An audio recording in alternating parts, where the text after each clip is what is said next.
hand over a representation to the Rashtrapati ji, expressing our anguish and concern at the manner in which the Congress government in Arunachal Pradesh is sought to be destabilized. We have asked the President, we met him to seek his protection, to ensure the sanctity of the Constitution.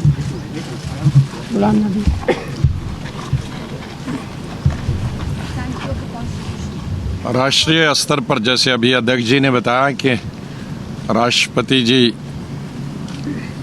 Custodian हैं constitution के, इसी तरह state level पे governor state level पे देखते हैं कि सब चीज़ कॉन्स्टिट्यूशन के अनुसार हो, और स्टेट में वो कस्टोडियन है संविधान के। लेकिन हमें बहुत खेद है कि केंद्रीय सरकार की डायरेक्शन पर माननीय गवर्नर साहब से अनकॉन्स्टिट्यूशनल चीजें कराई जा रही हैं। असेंबली सेशन 14 जनवरी को होने वाला था और स्वयं गवर्नर साहब ने 3 नवंबर को विधानसभा जो 31 अक्टूबर तक चल रही थी उसको प्रोरोग किया था और 14 जनवरी 2016 को बुलाने का आदेश दिया था। गवर्नर ने दोबारा सो मोटो और आज के लिए 16 दिसंबर के लिए विधानसभा का सेशन, चीफ मिनिस्टर को इसकी जानकारी नहीं, कैबिनेट को जानकारी नहीं, स्पीकर को जानकारी नहीं। हमेशा कॉन्स्टिट्यूशन के अंदर चाहे पार्लियामेंट बुलानी हो या विधानसभा हो, ये गवर्नमेंट तय करती है और फिर रिक्वेस्ट करती है राष्ट्रीय स्तर पर माननीय राष्ट्रपति जी को या स्टेट लेवल पे गवर्नर को कि अब आप समन जारी कीजिए। लेकिन ये पहली दफा इतिहास में हुआ है कि गवर्नर अपनी मर्जी से स्टेट की जानकारी बिना विधानसभा का सेशन बुला रहा है। एक तो ये चीज है। दूसरी चीज, उन्होंने अपने ऑर्डर से, एग्जीक्यूटिव ऑर्डर और मैसेज से विधानसभा का एजेंडा भी खुद ही फिक्स किया। एक डिप्टी स्पीकर जो रिबेल था और उसके खिलाफ ऑलरेडी स्पीकर के पास पिटीशन थी उसको हटाने की, बजाय उस डिप्टी स्पीकर को हटाने के गवर्नर साहब अपने ऑर्डर में कहते हैं कि विधानसभा का जो पहला सेशन होगा और पहली सिटिंग जो होगी उसमें डिप्टी स्पीकर प्रिजाइड करेगा, न कि स्पीकर। और पहली आइटम जो एजेंडा की वो लेगा डिप्टी स्पीकर, वो स्पीकर को हटाने का। कॉन्स्टिट्यूशन में प्रोविजन है कि डिप्टी स्पीकर प्रिजाइड कर सकता है प्रोसीडिंग्स, लेकिन तभी जब स्पीकर की जगह खाली हो। यहां तो स्पीकर मेजॉरिटी ने इलेक्ट किया है और उसको पूरी मेजॉरिटी, विधानसभा की मेजॉरिटी का बहुमत साथ है। उसी स्पीकर को हटाने के लिए गवर्नर आदेश देते हैं, क्योंकि स्पीकर को हटाने का जो मांग थी वो बीजेपी के सिर्फ 11 एमएलएज की।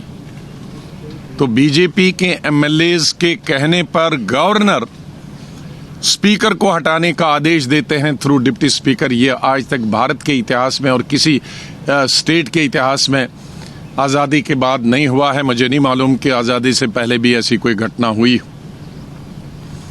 और माननीय गवर्नर साहब अपने उस मैसेज में विधानसभा को ये भी देते हैं कि ये कार्रवाई स्पीकर को हटाने की तुरंत कर देनी चाहिए और कोई दूसरी आइटम नहीं लेनी चाहिए, और मुझे हटाने के बाद इसकी पूरी तुरंत जानकारी देनी चाहिए। ये टोटली संविधान की धज्जियां उड़ाई दी जा रही हैं। अभी सरकार की तरफ से मोशन आया था यहाँ पार्लियामेंट में कि दोनों सदनों में बाबा साहब अम्बेडकर के जन्म 125वीं जन्मदिन पर हमें पूरी तुरंत जानकारी देनी चाहिए। ये टोटली संविधान की धज्जियां उड़ाई दी जा रही हैं। अभी सरकार की तरफ से मोशन आया था यहां पार्लियामेंट में कि दोनों सदनों में बाबा साहब अम्बेडकर के जन्म 125वीं जन्मदिन पर हमें कॉन्स्टिट्यूशन पर चर्चा करना चाहिए और अपने आप को समर्पित एक दफा फिर भारत के संविधान के प्रति करना चाहिए। और इस सरकार ने, इस गवर्नमेंट ने, बीजेपी की गवर्नमेंट ने बड़ी दुहाई दी थी भारत के संविधान को लागू करने के लिए, लेकिन जब से उन्होंने दोबारा शपथ ली तब से रोज ये असंवैधानिक बातें करते हैं हर स्टेट में। और ये गवर्नर का जिस तरह से विधानसभा को बुलाना और उसमें डायरेक्शन देना कि कैसे विधानसभा की कार्रवाई होगी, कौन बैठेगा चेयर पे, किसको हटाया जाए, ये तो इतनी अनकॉन्स्टिट्यूशनल बात कभी आज तक हुई नहीं है। और ये तमाम चीजें केंद्रीय सरकार, बीजेपी की सरकार के द्वारा की जाती हैं। और लास्ट में गवर्नर साहब ने क्या किया है, law and order state subject, उन्होंने आज विधानसभा जिस दिन आज चालू है, आज के लिए खुद स्टेट गवर्नमेंट की मर्जी के बगैर, स्टेट गवर्नमेंट की जानकारी के बगैर, मुख्यमंत्री की जानकारी के बगैर, होम सेक्रेटरी और चीफ सेक्रेटरी की जानकारी के बगैर खुद सीआरपीएफ और आईटीबीपी को रिक्विजिशन किया लॉ एंड ऑर्डर मेंटेन करने के लिए। ऐसी स्थिति जम्मू कश्मीर में भी नहीं है, जहां जम्मू कश्मीर में आर्म्ड फोर्सेस स्पेशल एक्ट है, लेकिन लॉ एंड ऑर्डर मेंटेन करने के लिए यदि अगर स्टेट गवर्नमेंट को कभी जरूरत पड़ी पैरामिलिट्री फोर्सेस की, तो वो आर्मी या गवर्नर हुक्म नहीं देता है, वो स्टेट गवर्नमेंट उसके लिए रिक्विजिशन करती है।